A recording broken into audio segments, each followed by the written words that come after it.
तरफ फतेह जंग से मोहम्मद अमीन फतेह जंग बार के ज़रिए तमाम महफिल मिलाद मुस्तफ़ा का इनेकाद गुज़श्ता रोज़ फतेह जंग बार में महफिल मिलाद मुस्तफ़ा सल्लल्लाहु अलैहि वसल्लम का इनेकाद किया गया, जिसमें तमाम डिवीज़न के वकला साहबान ने शिरकत की।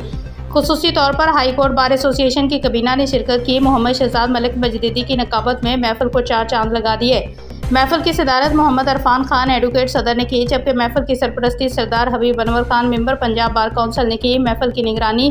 Mohammad Shahzad Malik Mujaddidi general secretary bar association ने की। General secretary bar Mohammad Shahzad Malik advocate ने बार एसोसिएशन का पैगाम इस मौके पर बतौर जनरल सेक्रेटरी बार जारी किया। फतेह जंग बार के मेंबरान की शिरकत के साथ साथ मौजूद डिवीज़न के वकला ने भी शिरकत की, जिनमें member Punjab bar Raja Farrukh Arif Bhatti advocate Rawalpindi Malik Khalil Awan advocate general secretary high court bar खबर रियाज कादरी एडवोकेट एक्टिंग सदर एंड स्नेप सदर high court bar Chaudhry Hassan Ali advocate joint secretary high court bar madam Nargis Alvi advocate additional secretary high court bar madam Saika Raja vice president Gujar Khan bar Chaudhry Saad bin Shafiq advocate Rawalpindi bar assistant attorney general Chaudhary Qasim Khan Chakwal बार Malik Zaheer advocate Chakwal बार शेख इकरामुल हक advocate जेलों बार madam सबा Faraz advocate Rawalpindi बार madam Misbah advocate Rawalpindi बार madam तस्लीम Abbasi advocate Rawalpindi बार। आखिर में सदर बार Mohammad Irfan Khan advocate ने तमाम आने वाले मेहमानों का शुक्रिया